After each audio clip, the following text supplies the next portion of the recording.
않습니다. 그런데 나이가 들었다고 관조하며 다 내려놓은 듯 무기력하게 나이 듦을 받아들여야 할까요? 현재의 나이와 상관없이 나이 듦에 가장 중요한 것은 나답게 사는 것이라는 생각이 드는데요. 내가 보낸 오늘 하루가 어땠는지, 오늘의 나는 어제의 나보다 괜찮았는지 살펴보기를 미루지 않는다면 나답게 나이 드는 일도 어려운 일만은 아닐 것입니다. 그래서 오늘은 황창현 신부님의 지혜로운 말씀으로 나를 위해 나답게 늙어가는 방법에 대해 들어보겠습니다.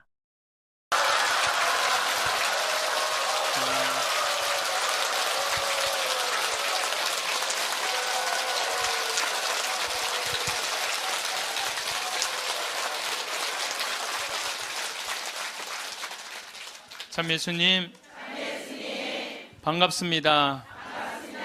네, 우리 시작기도 바치고 강의 시작하도록 하겠습니다. 성부와 성자와 성령의 이름으로. 아멘. 인생이란 채우는 일과 비우는 일이다. 지식과 정보로 머리를 채우고 사랑으로 가슴을 채운다. 꿈을 채우고 지갑을 채우고 집을 채운다. 그러나 인생이란 비우는 것이 더 중요하다. 다른 사람들의 생각을 받아들이려면 머리를 비워야 한다. 욕심이 지나치지 않으려면 마음을 비워야 하고, 다른 사람에게 베풀려면 지갑을 비워야 한다. 잘 비우는 사람만이 잘 채울 수 있고 기쁨과 보람으로 가득 찬 인생을 살아갈 수 있다. 영광이 성부와 성자와 성령께. 성부와 성자와 성령의 이름으로. 아멘. 예, 제가 작년에 아프리카 잠비아 무프리나라는 지역을 다녀왔습니다. 이곳은 인구가 15,000명인데 에이즈 환자가 1,600명이에요. 여러분들 요새 에볼라 그러는데, 에볼라는 뭐 많이 걸려야 지금 한 10만 명 걸리는데 전 세계 에이즈 환자가 몇 명이냐면 3,500만 명이에요. 물론 이제 에이즈는 어느 정도 정복했다고 보는데, 어쨌든 아프리카는 아직도 에이즈 환자가 굉장히 많아요. 그 한 15,000명 사는데 인구가 한 1,600명이 에이즈에 걸려 있는 거예요. 그래서 수녀님들이, 그것도 우리나라 수녀님들이 이 에이즈 걸린 아이들이에요. 뭐 나이 먹은 사람은 이미 죽었고, 에이즈 걸린 아이들 이렇게 약도 대주고 영양제도 대주고 그럽니다. 그래서 제가 작년에 가서 우리 의사 선생님들, 또 이 사람들이 이가 아파도 이를 못 빼요. 그래서 이제 치과 의사 선생님들 모시고 가서, 에이즈 환자는 이게 이 빼는 게 굉장히 위험해요. 막 이렇게 이 날카로운 뭐 치과 도구가 이렇게 찔리면 안 되는데, 작년에도 그런 위험이 있었는데, 올해 간 선생님이, 저 수원에서 치과하는 우리 열심한 교우 선생님이 해다 찔렸어요. 그 에이즈 이 피가 그렇게 찔린 거죠.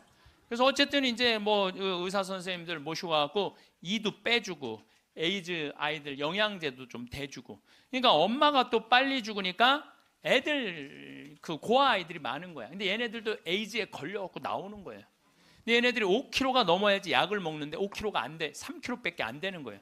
그래서 분유를 먹이면요, 일주일 만에 얘네들이 5kg가 돼요. 그리고 그 금방 쑥쑥 몸무게가 늘어요. 그래서 거기 보육시설에 가서 분유도 좀 이제 대주고, 그리고 돈이 없으니까 학교를 못 다니는, 초등학교를 못 다니는 아이들이 한 700명 정도 되는 거예요. 수녀님들이 그 아이들을 모아다가 공부를 가르치는데, 돈이 없으니까 책 12권을 가지고 한 명이 공부를 하는 거야. 그래서 필요한 게 뭐냐니까 책을 사달래. 그래갖고 가갖고 두 명이 한 권을 볼 수 있도록 해줬어요.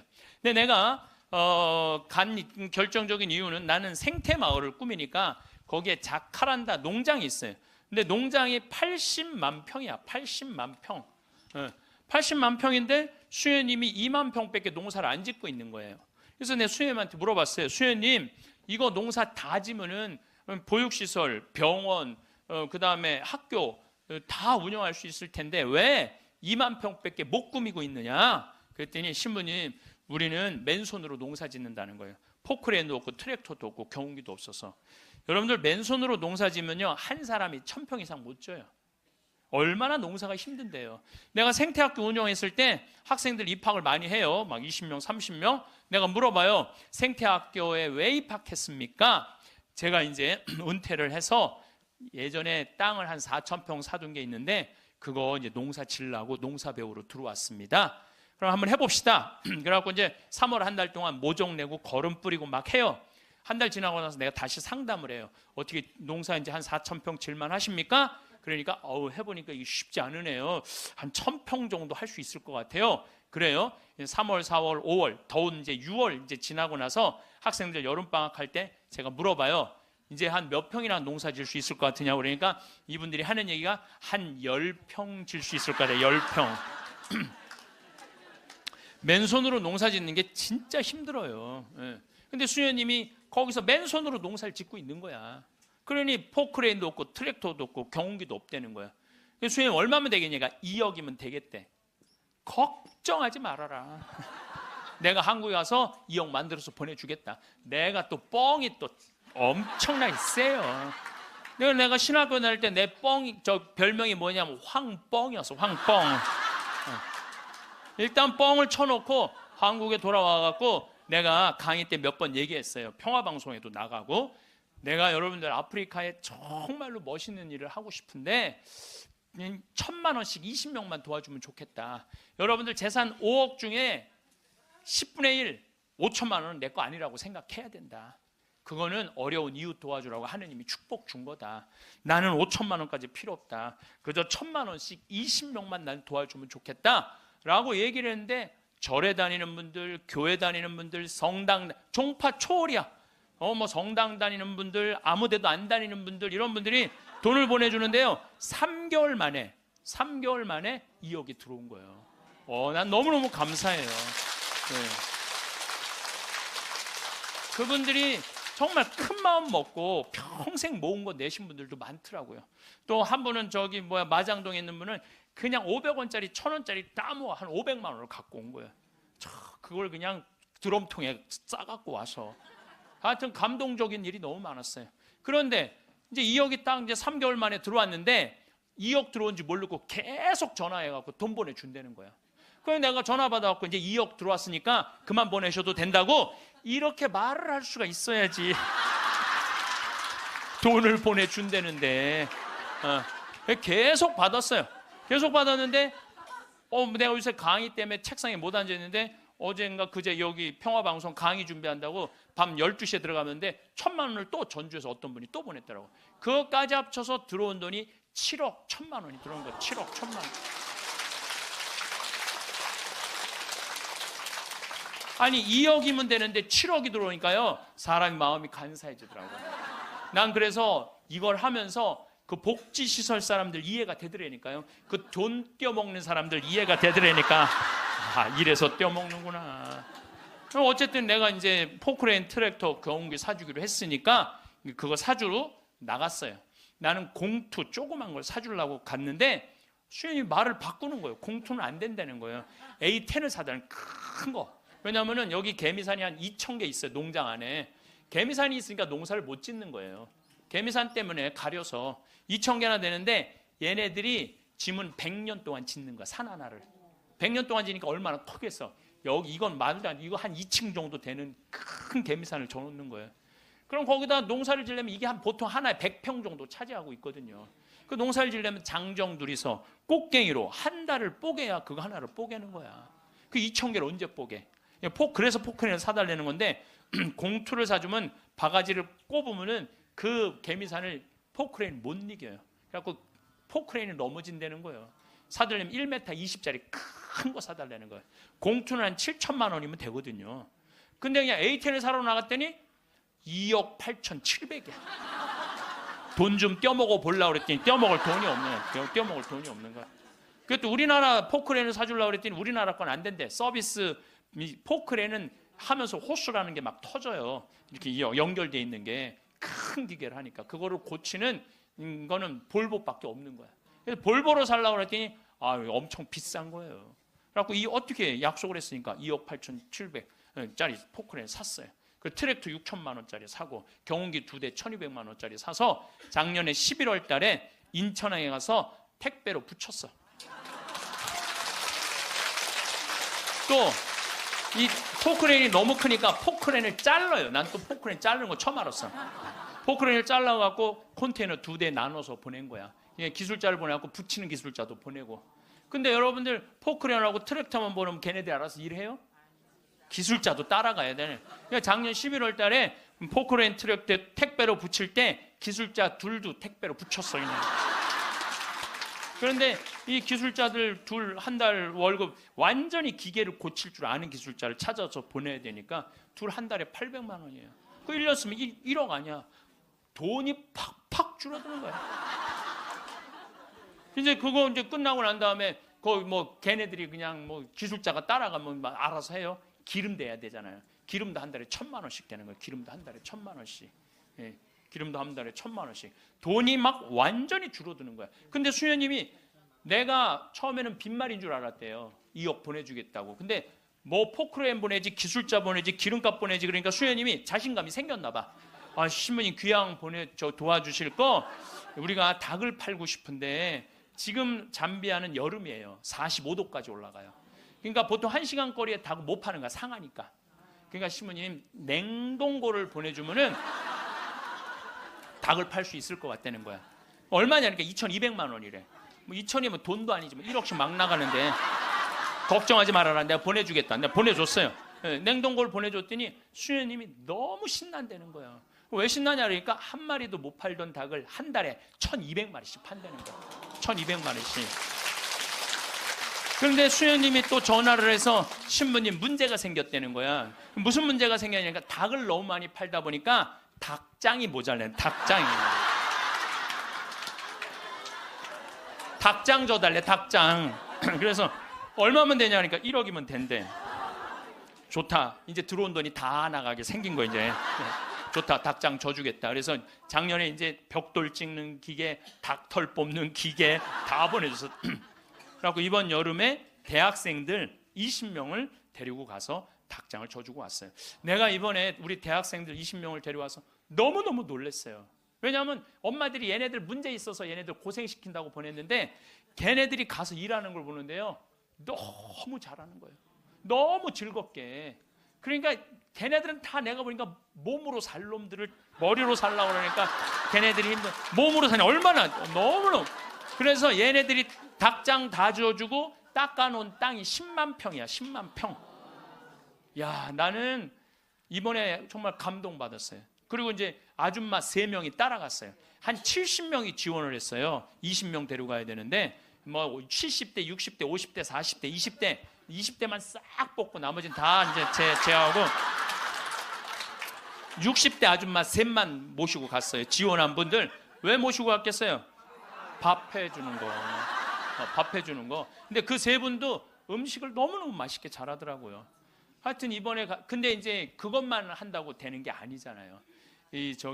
그 닭장은 기술이 필요하거든요. 그래서 이제 우리 생태마을에 그 집을 져주는 신자도 아니야. 그냥 산적같이 수염 이렇게 막 이런 사람한테 그 김 사장한테 당신 내가 한 달 월급 줄 테니 아프리카에서 닭장 져주고 오는데 기술자가 필요하니까 가서 닭장지로 가자. 그랬더니 이분이 하는 말이 신부님 무슨 말을 그렇게 하느냐고. 나도 저 친구들도 저렇게 한 달 봉사로 가는데 나도 가서 돈 안 받고 자원으로 하겠다는 거야.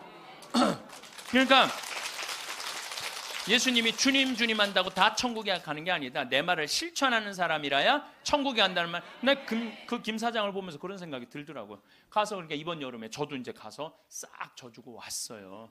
그랬더니 수녀님이 신부님 도대체 우리한테 왜 이러는 거냐는 거예요. 나 그 수녀님들 본 적이 없거든요. 근데 작년에 내가 가서 그 수녀님들을 보고 감동을 받은 거예요. 왜? 수녀님 10분이 잠비아에 가서 16년 동안 한국 수녀님들이 그들을 위해서 사는 거야. 그냥 뭐 샤워를 한번 하려고 그러면 물도 안 나와요. 그리고 여러분들 잠비아가 더운 게 아니에요. 6, 7월 달은요 추워요. 파카 입고 다녀야 돼요. 털옷 입고 다녀야 돼. 근데 샤워를 한번 해보려고 그러면 물이 그냥 나오다가 그냥 비는 물에 같이 떨어져. 멈추고. 그렇게 불편한 데를 수녀님 10분이 16년 동안 수녀님 38살 먹은 나탈리아라는 수녀님은 가자마자 말라리아 그래서 죽었어 또. 그냥 내가 무덤에 가봤더니 사진을 이렇게 해놨는데 예쁘게 생겼더라고 또. 참. 그러니까 옆에 동료 수녀님이 죽어가는데도 불구하고 이 수녀님들이 그들을 위해서 16년 동안 살았으니 이건 수녀님으로 안 보이는 거야. 작은 예수님으로 보이는 거야. 내가 이분들을 도와주지 않으면 나중에 큰 예수님한테 혼나겠다는 생각이 들더라고. 그래서 수녀님이, 신부님 우리한테 도대체 왜 이러느냐고 그러길래 내가 한마디 했어. 수녀님 무슨 말을 이렇게 섭섭하게 하느냐고. 같은 업종에서 일을 하면서 무슨 말을 이렇게 섭섭하게 하느냐고. 수녀님도 하느님이라고 나도 하느님이라는데 내가 수녀님 도와주는 거 당연한 거 아니냐고. 그랬더니 수녀님이 또 전화를 해서 아우 신부님 추장이 만나진다는 거예요. 무슨 추장이 많냐? 아직도 잠비한 추장이 많대요. 근데 추장 한 분이 천주교 신자 추장이래요. 거기는 한 20%가 천주교 신자들 잠비하는. 근데 그 추장이 땅이 6억 평이 있대.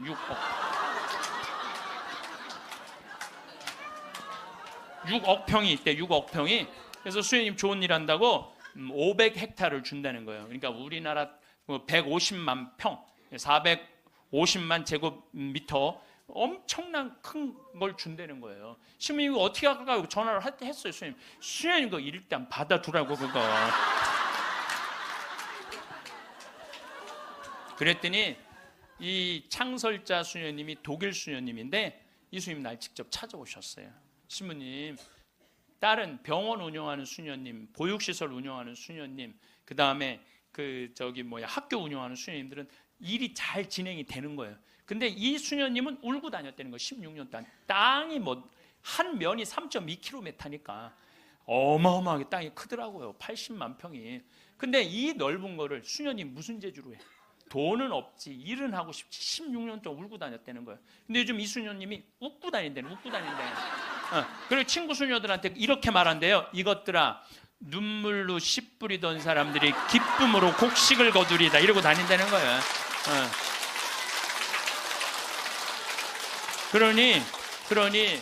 그러니 신부님 이건 자기네들은 하기가 쉽지 않다는 거예요. 신부님은 나는 또 그쪽으로 공부도 했고, 그러니 신부님 귀향 시작을 했으니 완성을 좀 해달라고. 그러니까 난 또 80만 평 완성하려면은 70살까지 일이 기다리고 있는 거야. 난 아무리 살아도 아무 상관없어. 심심할 일이 없어. 심심할 일이. 이번 여름에는 이제 치과 의사 선생님들, 안과 의사 선생님을 모시고 왔는데 이제 좀 젊은 분들이 가는데 안과 의사 선생님 대학병원에 과장님을 모시고 간 거야. 수술 도구까지 다 갖고 내가 다 우리 후원하는 분들이 보내니까 치과 수술 도구, 안과 수술 도구 다 갖고 갔거든요. 근데 이 치과는 이제 작년에 갔으니까 환자들이 많은데 안과는 사람들이 줄은 잔뜩 섰는데 무서운 거야. 이게 수술하면 눈알을 빼는 건 줄 알고 눈알을 빼는 건지. 백내장 환자가 많은데 그래갖고 그냥 들어왔다 나갔다 하는 거야. 수녀님들이 강제로 막 끌고 가 해라고.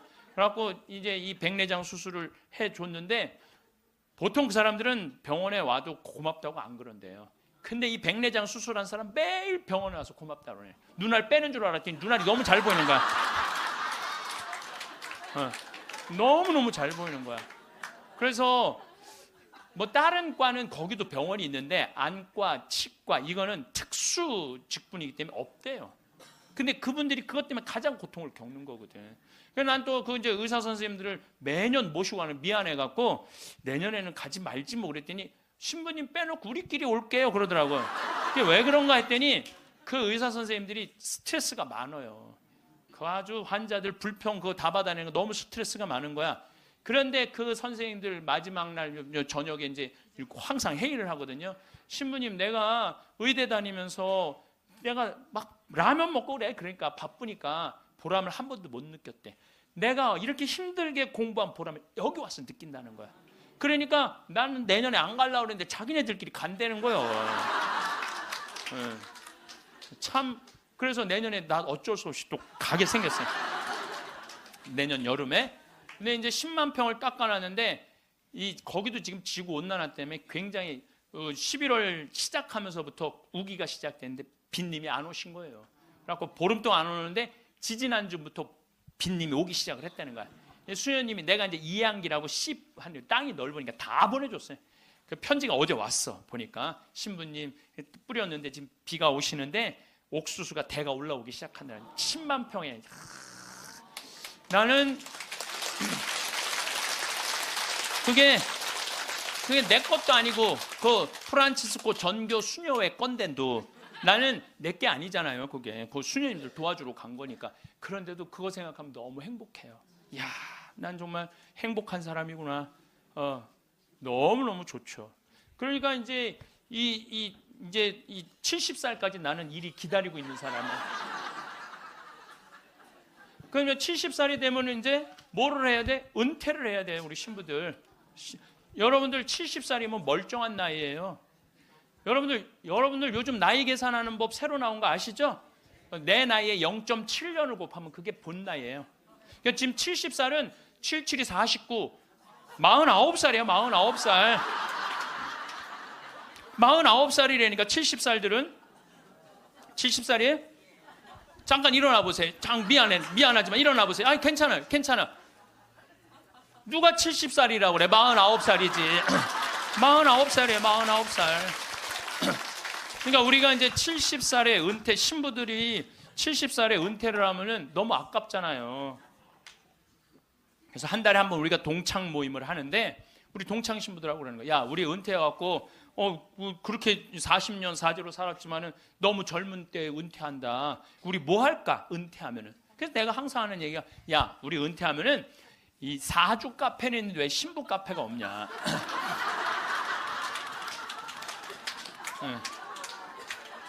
우리 신부 카페 하자. 신부 카페. 아니 요즘 사람들 마음 답답하면 사주 카페 가고 전보 커피 마시면서 전보잖아요. 그러니까 우리도 신부로, 여러분들 신부로 귀신의 애비로 40년을 살면요 웬만한 무당보다 나아요. 귀신의 애비로 40년 정도 살면 웬만한 무당보다 낫다니까요. 네, 지금 70살 원로 신부님들 딱 여러분들 보면요, 여러분 인생이 딱 보여요. 얼굴이 뭐냐면 얼이 들어왔다 나갔다는 굴이야.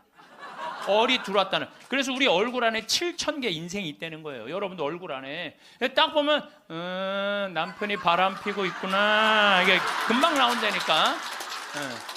웬만한 점쟁이 무당보다 낫다니까요. 저도 본당 신부하면서 무당들 세례를 많이 줬어요. 무당들이 천신, 자기가 모시는 신기가 떨어지면요 천신을 찾아온다니까요. 그래서 내가 뭐 북도 태우고 막 이거 신물도 많이 태워주고 세례도 주고, 또 어떤 무당은 유방암이 걸렸는데 67, 8쯤 됐는데 평생 이제 점을 봐준 거죠. 근데 이제 나한테 온 거예요. 이제 삶을 정리하고 하느님한테 귀의하고 싶다고. 살아온 얘기 다 들어주고, 그리고 이제 마지막에 이제 죽을 때 또 신부님 성가 소리 듣고 죽고 싶다고. 근데 쫓아가갖고 또 보니까 막 기다리고 있더라고요. 그래서 성모님 성가 듣고 싶다. 그래서 내가 막 성가 불러주는데 그렇게 해서 돌아가셨어. 그러니까 내 품에 죽은 무당도 있다니까. 내 품에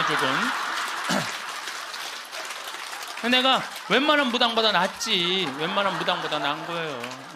그러면 우리가 카페 차려놓고 여러분들 본당 신부님들 면담하려고 그러면 얼마나 힘들어. 본당 신부님 바쁘고 우리 은퇴하면 시간도 많은데. 그래서 우리 잘생긴 시모니 신부가 있어요. 오늘 오후에 만날 건데, 시모니 신부 그 커피 바리스타 자격증도 있고 잘생기고 자격증이니까 시모니 신부는 커피 바리스타 하고, 그리고 나보다 7살 많은 베네딕토 신부라 했는데 얼굴이 못생겼어요. 형은 그 정신없이 왔다 갔다 하지 말고 주방에서 나오지 말고 거기서 나오지 말고 음식하고 음식. 그다음에 뭐 담배만 피우고 뭐 아무것도 안 하는 우리 마티아 신부, 너는 청소하고. 난 이제 이게 되니까 앉아서. 내가 장소도 다 봐뒀어요. 장소는 어디로 했냐면은 남한산성 성지가 있는데, 남한산성 성지가 새로 성당을 줘서 갔어요. 옛날 구성당이 아주 그 창호주로 잘 져놨어. 그래갖고 그 성당 터 달라고 그랬어. 여러분들 남한산성 그 근처에 또 점 보는 데도 많아요 보면. 그래갖고 이제 거기는 이제 신부 카페. 우리는 은퇴해서도 할 일이 있는 거야. 그러니까 나는 이제 뭐 대학 하라고 이제 기부금도 40억 받았으니까 나는 200살까지 살아도 일이 있어요. 200살까지. 근데 여러분들은 여러분들은 무슨 계획이 있느냐? 나 이걸 묻고 싶은 거예요. 무슨 계획이 있느냐? 지금 60살 되신 분들은 100살까지 살아요. 100살. 50살 되신 분들은 110살까지 살아. 110살. 40대신 분들은 120살까지 살아. 120살. 제가 20년 전에 강의하러 다니면서 여러분들 이제 100세 시대가 옵니다. 신부님 뻥하지 말라고 무슨 100살까지 사느냐고. 근데 요즘 여러분들 100세 안보장, 100세 연금보장 나왔어요, 안 나왔어요? 100세 시대 온 거예요. 근데 올해 한 보험회사에서 무슨 상품이 나오느냐면 110세 건강 안심보험이 나왔다니까요. 그러면 이분들이 보험회사 분들이 야 100세 상품 나왔으니까 다음에 110세 할까? 이거 아니죠. 그때는 암 정복된다고 보는 거예요. 그리고 그때는 치매도 어느 정도 잡는다고 보는 거예요. 혈압, 당뇨 다 잡는다고 보는 거예요. 그러니까 그래 60년 후야. 60년 후인데 여러분들 1년에 0.5년이 늘어나요. 1년에 0.5년 평균. 그러니까 지금 86세가 가장 많이 죽는 나이래요. 86세가. 근데 2020년에는 몇 세에 가장 많이 죽느냐면 90세에 가장 많이 죽는데 2020년. 그럼 2020년이면 몇 년 후에? 6년 후야. 6년 후. 그럼 여기 60살 되신 분들 66살 되면은 90세가 가장 많이 죽는다 그러면 그분들 몇 살까지 살 것 같아요? 100살은 그냥 가는 거 60세들은. 50세들은 110살 간다니까. 아직 산 것도 아니라니까 여러분들. 40살들은 20년 더 살고 60년을 더 살아요. 60년. 그런데 며칠 전에 소련 러시아에서 먹으면 120살까지 사는 알약을 개발했대요. 미토콘트리아라고 우리가 이렇게 장도 늙어가고 늙어가면서 노화가 진행이 그걸 먹으면 그 노화 진행 속도를 그렇게 늦출 수가 있다는 거야. 10년 후부터 시판한다는 거예요. 120살까지 사는 일이 벌어지는 거예요. 120살. 그러면 이거 어떻게 되는 거야, 이거? 이거 보통 심각한 문제가 아니라니까 여러분들. 지금 웃을 일이 아니에요, 지금. 웃을 일이 아니에요. 예, 심각한 거예요. 3년 전에 우리나라가 100살 이상이 1,700명 선에서 왔다 갔다 했어. 3년 전에. 여자가 1,600명, 남자가 100명. 3년 전에 100살 이상이. 예. 그런데 올해 내가 인구 통계청에 들어서 자료를 뽑아보니까 올해는 100살 이상이 몇 명이냐면 14,000명이에요. 14,000명. 3년 만에 100살 이상이 10배가 늘어난 거예요. 10배가. 10배가 늘어났어요. 90에서 100살까지는 몇 명이냐면 13만 4천 명. 80에서 90살까지 몇 명이냐면 97만 명. 그 다음에 60에서 70살까지는 270만 명. 그래서 65세 이상이 몇 명이냐면 정확하게 49만 명인데 650만 명이에요. 650만. 65세 이상이 650만 명. 초등학교 애들이 270만 명. 270만 명. 그러니까 초등학교 애 하나에 할머니 셋이에요. 지금 그런 세상이 됐다니까요. 우리는 어렸을 때 길에 나가보면요 애들이 바글바글했어요. 구슬치기, 딱지치기, 담방구, 자치기. 낮에만 그렇게 돌아다녀서 밤에 깡통 돌리게 해보면 온 놈들이 다 깡통 돌리고 다녔어요. 근데 요즘 길에 나가면 애들 하나도 없어요. 어딜 돌아다니는지. 누구만 할머니, 할아버지들만. 할머니가 길에 꽉 찼어. 또 할머니들이 어서 유모차 주사 유모차를 밀고 온 세상을 다 다녀. 유모차를 밀고 온 세상을 다 다녀. 유모차를 밀고 무슨 놀이터, 슈퍼마켓. 그래서 여러분들 무슨 현상이 있느냐면요. 무슨 현상이 있느냐면은 그 노인정 앞에 가보세요. 유모차가 10대씩 끝나고 나면 밀고 다 집에 가고. 이거 어떻게 할 거예요?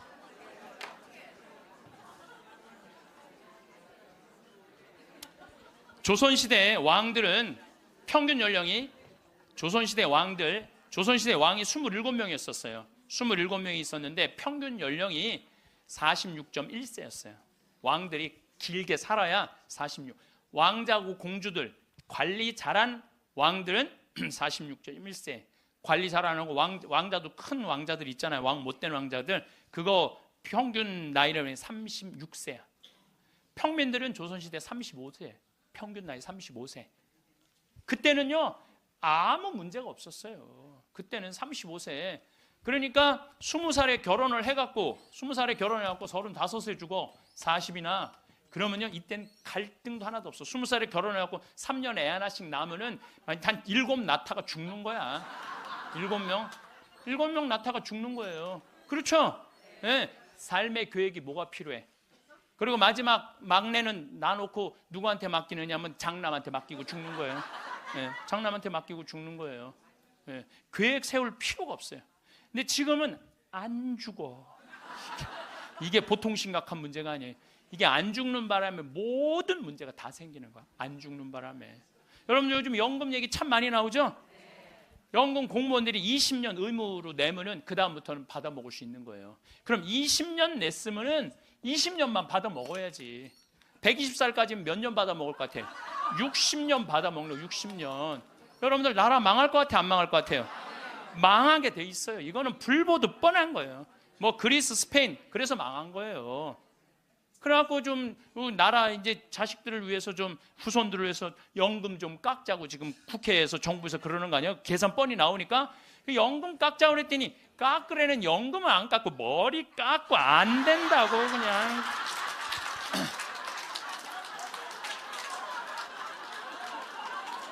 아니 누가 연금 깎자고 그랬지 머리 깎.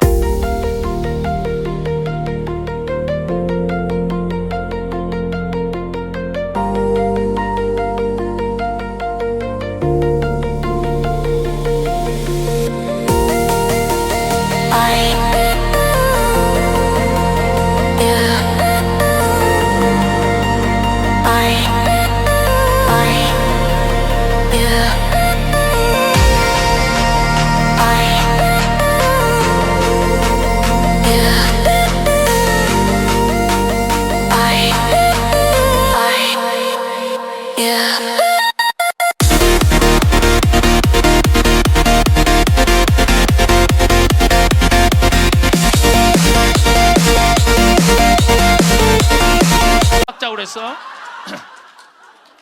그런데 여러분들 이게요, 이게 웃지도 울지도 못할 일이에요.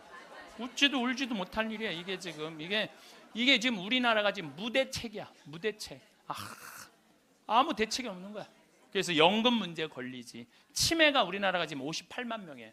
여러분들 35살 때 죽을 때 치매 걸려요? 이땐 치매 걸릴 시간도 없어요. 근데 지금 80, 90 방에 가만히 앉아 있으면은요, 네가 누군지 내가 누군지도 모르고 그냥 이러고 있는 거예요. 네가 누군지 내가 누군지도 모르고. 그러면 치매가 이렇게 있으면은 이 한 집에 5, 6 매달려 있다고 보면은 300만 명이 치매 때문에 고통을 겪고 있는 거예요. 모든 문제는 안 죽어서 생기는 문제예요. 그리고 난 정치인들도 보면 참 머리 나빠. 여러분들 65세가 650만 명, 50세까지 되면 거의 1000만 명인데 이제는요 진보가 보수를 이길 수가 없어요. 진보가 보수를 이길 수 없어요. 늙으면 보수로 될 수밖에 없거든. 그러니까 노인들은 또 투표를 또 얼마나 열심히 해요. 똑같이 찍잖아요. 이게 무슨 얘기냐면은 사회가 변할 가능성이 없다는 거예요. 젊은 사람이 많이 나와야지 사회가 변하고 발전하는데 나이를 먹어가는 사람이 그 사회의 주축을 이루고 있잖아요. 그렇다고 죽으라고 그럴 수도 없고 살라고 그럴 수도 없고. 그러니까 결국은 누가 변해야 되냐면은 여러분들이 변해야 되는 거예요. 내가 삶을 어떻게 살아갈 것이냐, 이거 보통 생각해야 되는 거 아니에요. 그냥 진짜 웃을 일이 아니라니까요. 지금 여러분들 웃을 일이 아니에요. 그런데 우리나라가 65세 이상 노인들이 OECD 국가 중에 가장 가난해. 가장 가난해. 근데 여러분들 왜 가난한 줄 알아요? 국가가 잘못해서 가난했을 것 같아요?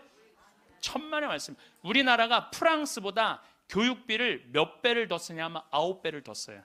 프랑스보다 9배 더 써요. 미국보다 교육비를 몇 배 쓰냐면 3배를 더 써. 3배를. 근데 여러분들 생각을 해봐요. 우리가 프랑스보다 지금 뭐 비슷비슷하게 살지만 조금 떨어져. 미국은 우리 한 2배 정도 잘 살아. 근데 그 2배 정도 잘 사는 나라보다 3배를 교육비를 더 쓰는 거예요. 그래서 남자아이 대학 결혼까지 들어가는데 여러분들이 3억 6천이에요. 처음부터 태어나갖고 걔한테 쏟아놓는 돈이 3억 6천이야. 여자는 3억 4천이 들어가요. 그럼 남자 여자 아들 딸 둘 나갖고 결혼까지 시켰으면 여러분들 얼마 쓰면 7억을 쓴 거야. 7억을. 셋 낳았으면 10억을 쓴 거야. 10억. 그러니까 애를 낳아요? 그래서 애도 안 낳는 거예요. 이놈의 교육 때문에 애도 안 낳는 거예요. 그러니까 애가 안 나오면 나라는 어떻게 되겠어요? 이게 머리가 복잡해요. 내가 보기엔 정치인들 머리가 지끈지끈할 거야 아마. 그 생각을 해보면은. 그러니까 65세 넘어가고 OECD 국가 35개 나라 중에 우리나라가 노인이 가장 가난해. 쓸 돈이 없는 거야. 자식들한테 다 쓰고. 그리고 요즘 애들은요 1등 아니면 패배자야 다. 그러니까 대기업에 취직 안 하면 아무데도 취직 안 하는 거야. 그리고 대기업 안 갈 바야 200만 원 받고 일 안 한다 이거야. 그러니까 집에서 논다는 거야. 그럼 노는 놈 누가 책임져야 돼?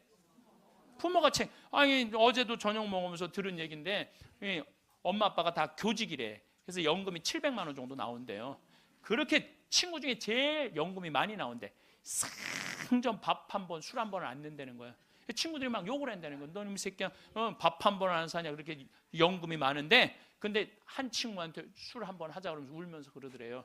애들이 둘 다 명문대학을 나왔는데 대기업 몇 번 보내 떨어지더니 집에서 놀고 있다는 거야. 걔네들 생활비로 600만 원을 대준다는 거야. 자기가. 그 자기네들이 100만 원을 가지고 쓴다는 거. 100만 원을 가지고. 그러니까 친구들 뭐 사주고 싶어도 사줄 수가 없다는 거예요. 100만 원 갖고 생활해야 되니까.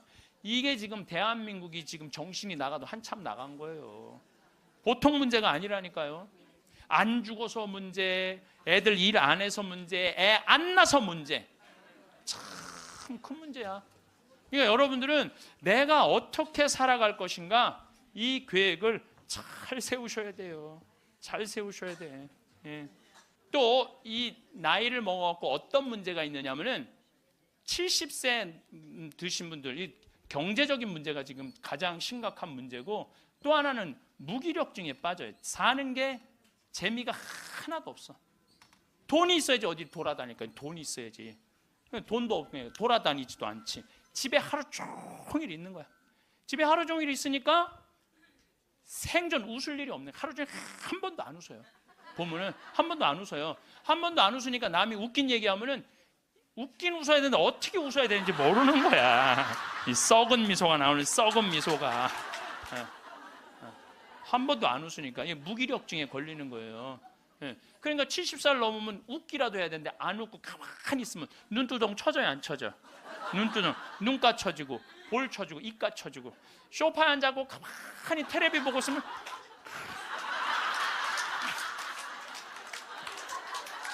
소파에 앉아고 텔레비만 째려보고 있는 거야. 아니 텔레비가 뭘 잘못했다고. KBS 한번 째려보고 MBC 한번 째려보고 SBS 한번 째려보고 평화방송 한번 평화방송 볼 때 더 째려봐. 저 무슨 얘기하는 건가. 뭐 애들 떠나고 여러분들 애들 다 떠나고 남편하고 있으면 뭐 깨가 쏟아질 것 같아요? 깨 안 쏟아져요. 신혼 때나 깨가 쏟아지는 거지. 소파에 앉아 이렇게 있는데 남편이 지나가면은 투명 인간이 지나가나 보다.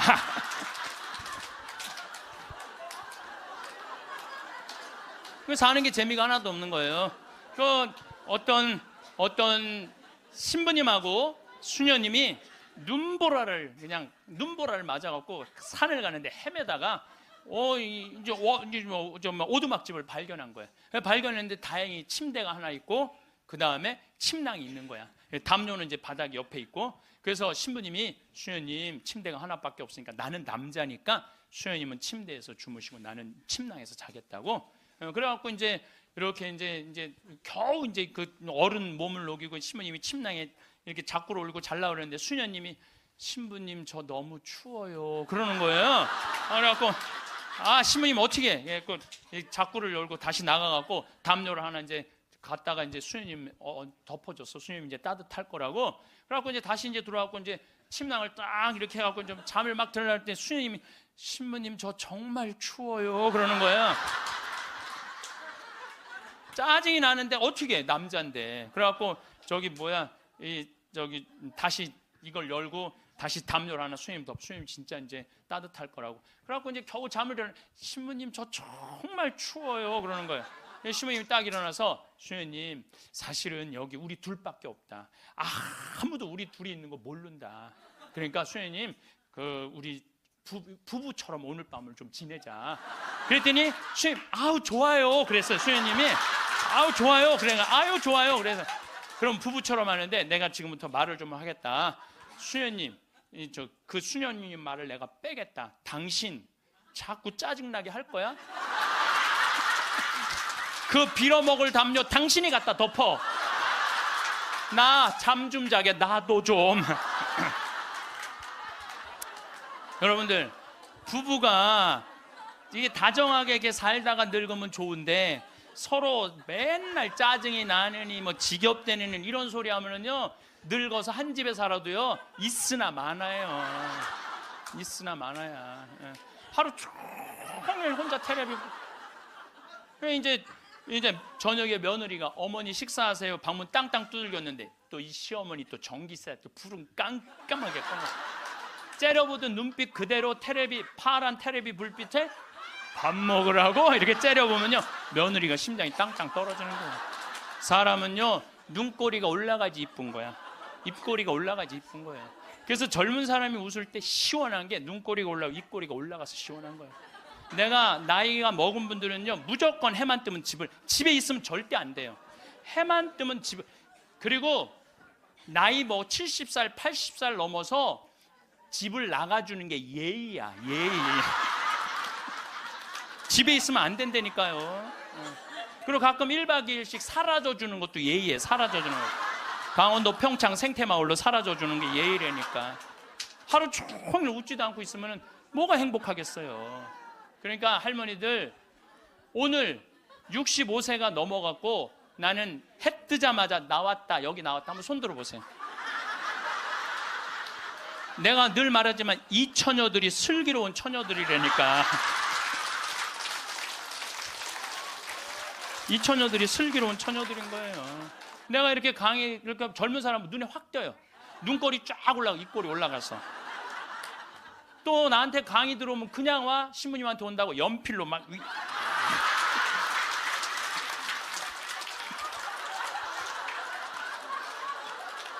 그런데 할머니들은 아무리 그려도 이게 떨어져요. 그래서 제가 드리는 말씀은 무기력증에 빠져 살지 말고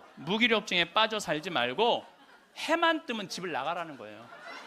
그래서 신부님 돈이 있어야지 나가 돌아다니죠. 집 잡혀라. 집을 잡혀라. 그래서 집 잡혀서 경복궁도 가고 덕수궁도 가고 온양온천도 가고 춘천도 가고 맛있는 것도 사 먹고 친구들하고 어울려서 평창 생태마을도 오고 돌아다닐 수 있을 때까지 돌아다니는 거예요. 그래갖고 집 잡혀갖고 돌아다닐 수 있을 때까지 다니는 할머니들은 죽을 때 어떻게 죽는지 아세요? 아니에요. 그건 아니고 씩 웃고 죽는 것도 죽는 거지만은 돌아다닐 수 있을 때까지 돌아다니는 할머니들은 죽을 때 어떻게 죽느냐면 지쳐서 죽어요. 지쳐서.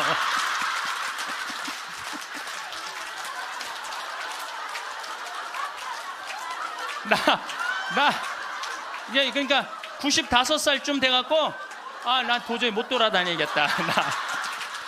나 힘들어서 도저히 나 이제 가야 되겠다. 그러면서 씩 웃으면서 죽는 거, 지쳐서. 근데 어떤 사람들이 사람을 미치게 만드느냐면 돈 쓰는 거 무서워갖고 뒷방에 가만히 앉아있는 거예요. 뒷방에 가만히 앉아있으면은 여러분들 그 다음에 허벅지에 근육이 풀려요. 허벅지에 근육이 풀리면 그 다음에 하는 일은 누워서 똥 싸는 거예요. 똥 싸는 거예요. 그 다음에 그 집에 할머니가 똥을 싸기 시작하면 그 집은 기쁨은 다 사라지는 거예요. 냄새가 얼마나 기분 나쁘게 하겠어요. 본인도 괴롭지만 그걸 옆에서 지켜보는 사람들. 그러니까 여러분들 자식을 위하는 거는요, 자식 걱정하는 게 아니에요. 자식을 위하는 건 내가 마지막까지 죽기 직전까지 내 발로 화장실을 가주는 게 정말 자식을 위하는 거예요. 그러니까 마지막까지 화장실을 가주기 위해서는 뭐 해야 돼? 운동해야 된다. 운동. 제가 말씀드리는 거 운동. 네, 운동. 여러분들 2살 때 자랑스러운 게 뭔지 알아요? 똥오줌 가르는 거예요. 2살 때 자랑스러운 건 똥오줌 가르는 거예요. 3살 때 자랑스러운 건 뭐냐면 이가 나는 게 자랑스러운 거예요. 그렇죠? 12살 때 자랑스러운 건 뭐냐면 또래 친구가 있는 게 자랑스러운 거. 그때 엄마 아빠 필요 없어. 또래 애들이랑 막 뛰어놀고 다녀. 18살 때 자랑스러운 건 운전을 할 줄 아는 게 자랑스러운 거예요. 20살 때, 20대 때 자랑스러운 건 애인이 있는 게 자랑스러운 거예요. 애인이 있는 게. 35살 때 자랑스러운 건 돈을 버는 게 자랑스러운 거예요. 50살 때 자랑스러운 건 뭐가 자랑스러운? 돈이 많은 게 자랑스러워요. 60살 때 자랑스러운 건 뭐가 자랑스러운 줄 알아? 애인이 있는 게 자랑스러워. 그때도 애인이 있어 자랑스러운 거예요. 70세 때 자랑스러운 건 뭔지? 운전을 할 줄 아는 게 자랑스러워. 75살에 자랑스러운 건 같이 여행 다닐 친구가 있는 거, 같이 밥 먹을 수 있는 친구가 있는 게 자랑스러워요. 80세 때 자랑스러운 건 뭔지 아세요? 이가 남아있는 게 자랑스러워. 이가 남아있는 게. 85세 자랑스러운 게 뭔지 알아요? 똥오줌을 가릴 줄 아는 게 자랑스러운 거예요. 85이 돼서도 내가 똥오줌을 가릴 수 있다. 그건 자식들한테 최고의 선물이에요. 그래서 뭐를 하라? 운동을 해라. 이 운동 얘기부터는 다음에 내가 강의를 여러분들한테 하도록 하겠습니다. 마침 기도 바치겠습니다. 성부와 성자와 성령의 이름으로. 큰 재산은 소심한 사람에게 걸맞지 않다. 집에서 말씀입니다. 구두쇠에게 재물이 무슨 이익을 주겠느냐? 제 몸을 돌보지 않고 쌓기만 하는 자는 다른 이들을 위하여 모으는 것이니 그의 재산으로 남들만 흥청거릴 뿐이다. 자신에게 악한 자가 누구에게 관대하겠느냐? 그는 자기 재산도 즐기지 못한다. 자신에게 인색한 자보다 더 악한 자는 없다. 그것이 바로 자신의 사악함에 대한 보상이다. 욕심이 많은 자의 눈은 제 몫으로 만족할 줄 모르고 몹쓸 부리는 영혼을 메마르게 한다. 구두쇠는 음식을 아까워하며 그의 밥상에는 음식이 모자란다. 영광이 성부와 성자와 성령께. 성부와 성자와 성령의 이름으로. 감사합니다. 오늘은 죽음 껴안기라는 주제로 황창현 신부님의 말씀을 들었습니다. 살다 보면 어떤 일이든 후회가 남기 마련입니다. 미리 알았더라면 후회를 덜 남길 수 있었을까요?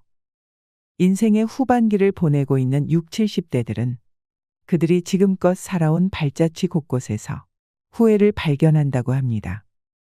그렇다면 인생 선배들이 가장 후회하는 것들은 무엇일까요? 오늘은 우리보다 조금 앞서 이 길을 지나가신 60, 70대 인생 선배들의 99%가 땅을 치고 후회한다는 5가지에 대해 말씀드리겠습니다. 첫 번째, 저축을 많이 하지 못한 것. 은퇴 후 가장 큰 고민은 경제적인 어려움입니다. 고정 수입은 줄어들지만 지출은 계속해서 발생되는데요. 은퇴 직후에는 여행을 떠나거나 평소 하고 싶었던 취미 활동을 하는 등 나를 위한 재량적 지출을 많이 하게 됩니다.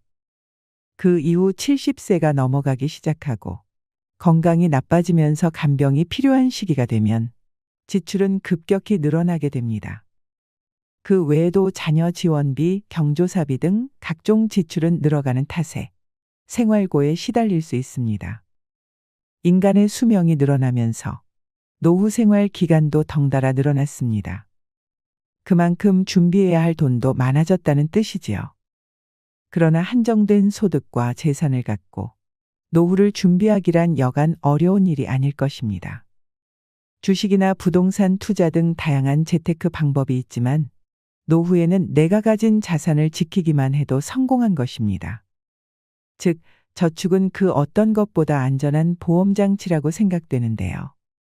준비되지 않은 투자 실패로 빈털터리가 되어 노후에 허우적거리는 것보단 통장에 저축된 돈이 있으면 안정감을 찾을 수 있고 좀 더 여유로움을 가질 수 있습니다. 그렇기 때문에 노후 자금을 마련하는 데 있어 더욱 절약과 저축이 중요하다고 할 수 있습니다.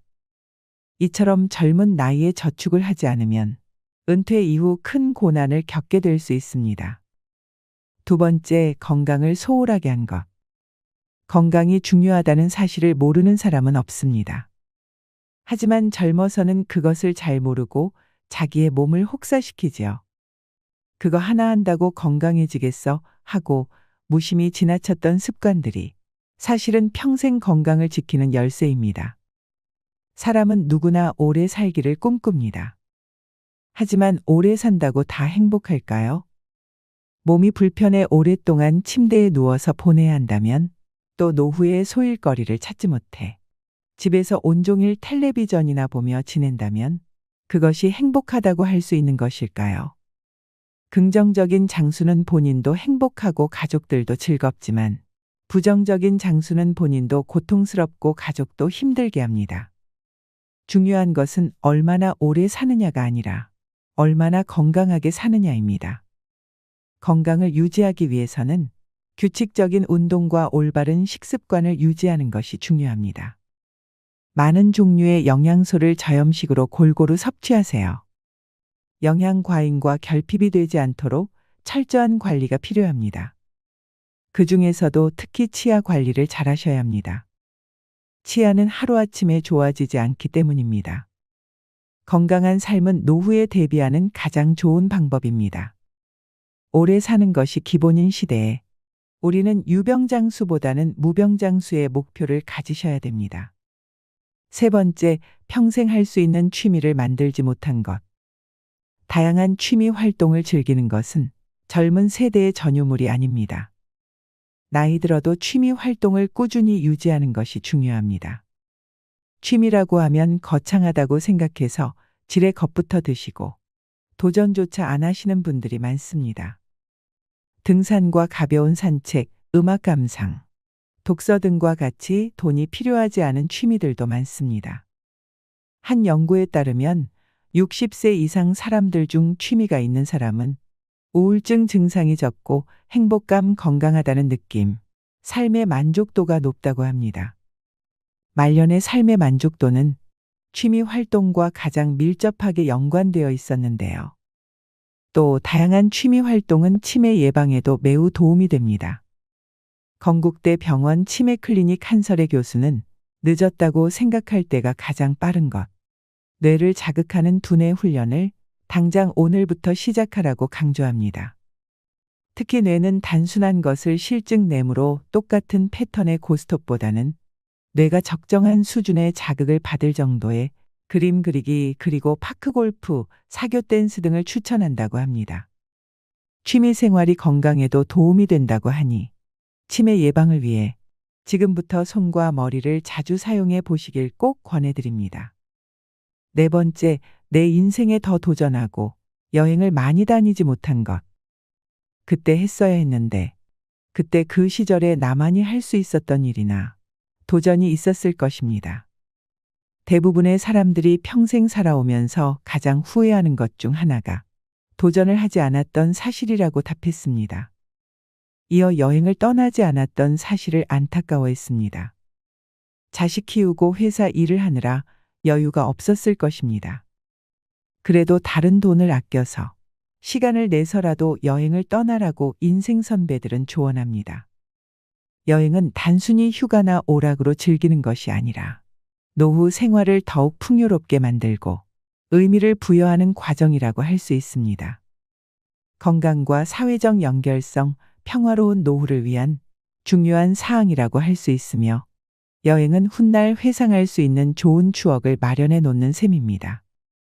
마지막 다섯 번째, 자식과 대화를 많이 하지 못한 것. 자식들과 평소에 대화를 많이 하지 않았다면 노년의 소중한 친구 하나를 잃는 셈입니다. 늙고 병들면 자식들에게 의지하게 됩니다. 자식과 친밀한 관계를 유지해야 후회 없는 자식 농사를 했다고 느낄 수 있을 것입니다. 뿐만 아니라 자식과 건강한 유대감을 형성하는 것은 노년의 정신적 안정감에도 도움을 줍니다. 자녀들과 진정으로 소통하지 못했다면 노년이 불행할 것입니다.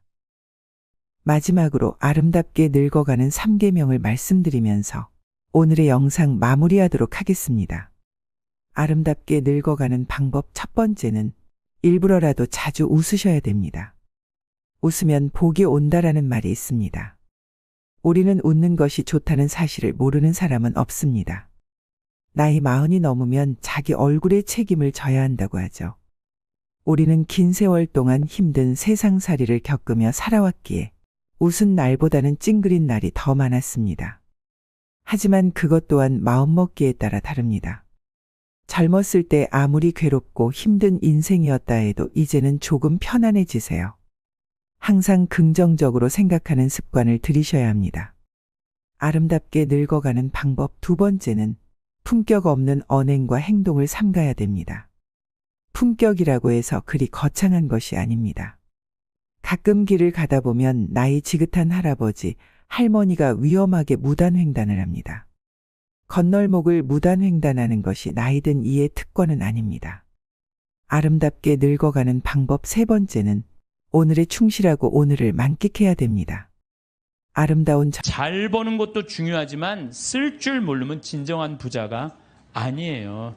여러분들 자녀들한테 뭐라고 그래요? 돈이란 몰라도 되고 크면 자연히 알게 되는 것이라든지 돈 일찍 아는 건 아이답지도 순수하지도 못한 것이라고 말하는 거 잘못된 거예요.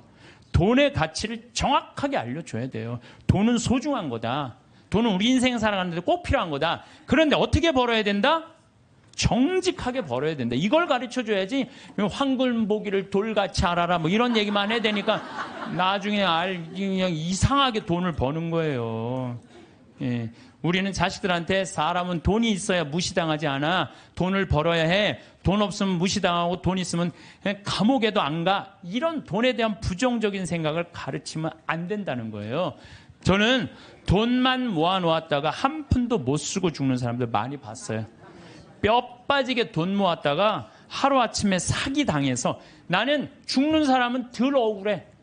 살아있는데 사기당해갖고 그냥 한 푼도 못 쓰고 쫄딱 망하는 사람들, 그런 사람들 보면요 정말로 저도 가슴이 아파요. 그분들 땅을 치고 통곡합니다. 먹고 싶은 거 안 먹고 보고 싶은 거 안 보고 다니고 싶은데 안 다니는데 그 돈을 어떻게 모은 돈인데 이 돈을 사기치느냐고. 때는 이미 늦어요. 때는 이미 늦어요. 여러분들 사기 당하기 전에 쓰세요. 예. 지금 이 시대는 하느님을 꽉 붙잡고 살아야 되는데 돈을 꽉 붙잡고 사는 사람들이 너무 많아요. 돈만 있으면 행복이 올 것 같은데 사실은 그렇지 않습니다. 돈이 오히려 불행으로 가는 지름길인 경우가 많아요. 돈 때문에 감옥에 가는 거지 돈 떼어먹느냐고 감옥에 가는 거지 가난한 사람들이 감옥에 가요. 하늘나라 여건 있는 분들, 가슴에 이 여건 있는 분들 죽음을 맞이할 때도 씩 웃으면서 죽을 수 있는데 돈이 1조 원 있는 분들은 죽을 때 씩 웃고 못 죽어요. 1조 원을 쓰지도 못하고 내가 고스란히 남겨놓고 죽는데 웃고 지금 죽을 판이에요. 지금 내가 지금 더 살아갖고 저 1조 원 지금 누리고 살아야 되는데. 그래서 저는 죽음이라는 건 꼭 필요해요. 왜? 죽음은 만인 앞에 평등한 거예요. 돈 없는 사람이나 돈 1조 원 있는 사람 죽음 앞에는요 아무리 1조를 들이대고 나 한 10년만 더 살게 해달라고 해도 죽을 땐 죽는 거예요. 죽을 땐. 그러니까 죽음이요 우리가 여러분들 죽는 게 억울할 것 같지만 가난한 사람들한테는 억울하지 않아요. 평등을 실현하는 좋은 기회예요. 평등을 실현하는 기회. 정말로 행복하게 죽을 수 있는 분들은 살아있는 동안 모아둔 돈 어려운 이유 다 나눠주고 본인 먹고 싶은 거 먹고 가보고 싶은데 가보고 여행도 좀 다니고 100살 때 신바람 나게 살다가 죽을 때 통장에 500만 원만 남겨놓고 그냥 죽는 게 제일 행복한 사람이에요. 만약에 여러분들 모은 재산 써보지도 못하고 그대로 놔두고 죽잖아요. 그러면은요 자식들이 네가 더 갔느냐 내가 더 갔느냐 서로 싸우면서 원수돼서 안 만나는 경우 많습니다. 제가 장례식장에 뭐 초상이 나왔고 방문해서 가잖아요. 그러면은요 아니 본당 신부가 왔는데도요 상주들이 안 나와요. 그래서 내가 물어봐요. 왜 상주 어디 갔느냐? 저 뒤에서 지금 부주공 갖고 싸우고 있다고. 정말 답답한 일이죠. 답답한 일이에요. 오늘도 황창현 신부님의 말씀을 통해 행복한 노후를 위한 해안을 얻어가시길 바랍니다. 황창현 신부님의 행복 특강 바로 시작하겠습니다. 우리나라가 우리들이 하늘나라로 여행을 떠나려면 뭐가 있어야 된다고 그랬죠? 여건이 있어야 된다고 그랬어요. 하느님을 꽉 붙잡고 살 때 우리는 여건 발급받을 수 있습니다. 하느님을 내가 꽉 붙잡고 있고 내 삶 전체가 하느님께 봉헌된 분은 지난번에 우리 최재용 신부님 어머니처럼 93살에 돌아가실 때 아들 손을 잡고 어떻게 돌아가실 수 있다고 씩 웃으면서 돌아가실 수 있어요. 그래서 그 죽음이 아니고 새로운 삶으로 옮아가는 여정일 뿐이에요. 우리 인간은 참 죽음을 많이 두려워하는데 죽음은 결코 무서운 게 아니에요. 새로운 삶으로의 변화죠. 지금은 미국이 자유여행이 많이 되잖아요. 근데 옛날에는 미국에 여행 가려고 그래도 까다로웠어요, 안 까다로웠어요? 까다로웠어요. 미국에 가려고 그러면은 옛날에 미국 비자 발급받으려면은요, 통장에 잔고가 얼마 있느냐, 너 갔다가 돌아올 수 있는데 보증인이 있느냐, 이런 거 다 물어봤어요. 또 막상 요즘은 미국에 이렇게 제가 로망 칼라를 차고 이제 미국 강의하러 갈 때 거기 여권 심사하는 데서 꼬치꼬치 물어요. 왜 왔느냐고. 그래서 강의하러 왔다. 도라는 갈 거냐? 나 한국에 갈 거다. 며칠 머물 거냐? 뭐 10일 머무를 거다. 정말로 까다롭게 물어보더라고요. 여러분들 만약에 하늘나라에 막 들어가려고 그럴 때 이 베드로 성인이 물어볼 거예요. 너 성당은 열심히 다녔느냐? 또 가난한 이웃은 잘 돌보았느냐? 회개는 많이 했느냐? 하늘나라 열쇠 쥐고 있는 분이 다행히 베드로라 정말로 다행이에요. 이 베드로 성인이 좀 허술해요. 베드로 성인이 만약에 바오로 사도가 열쇠를 갖고 있었으면요, 저를 포함해서 여기 있는 분들 들어갈 수 있는 분들 거의 없어요. 바오로 사도는 신약성서 27권 중에 13권을 쓴 사람이에요. 얼마나 똑똑한 사람인지 몰라요. 그 똑똑한 사람들이 여러분들한테 따지면 여러분들 뭐 말 대꾸 제대로 할 수 있을 것 같아요? 못해요. 그냥 얼버무리다가 그냥 이거 자격 없네 그리고 그냥 딴 데로 보낼 거예요. 그나마 우리 베드로 사도, 참 베드로 사도는요 재밌어요. 베드로 사도는 거의 성서 글을 쓰지 않았어요. 써도 신약 성서에 2권, 베드로 전서 후서. 근데 얼마나 웃기냐면은 베드로 전서 5장, 후서 3장. 아주 간단하게 썼어요. 아주 간단하게.